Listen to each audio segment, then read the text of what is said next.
সুশাসন প্রতিষ্ঠা ও দেশবাসীকে রাজনীতি সচেতন করতেই বাংলাদেশ আম জনতা পার্টি।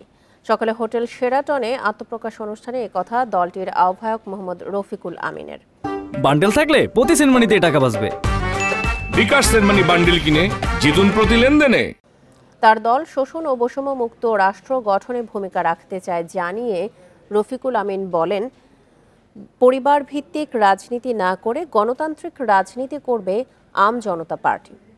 এ সময় নতুন দলের ৯ দফা ঘোষণা করেন তিনি। জানান, জনগণের মৌলিক ও রাজনৈতিক অধিকার প্রতিষ্ঠায় কাজ করবেন তারা। পাশাপাশি গুরুত্ব দেওয়া হবে কৃষির উন্নয়ন, কর্মমুখী শিক্ষা ও অর্থনৈতিক নিরাপত্তা নিশ্চিতে। ন্যায্যতার ভিত্তিতে তৈরি হবে পররাষ্ট্রনীতি।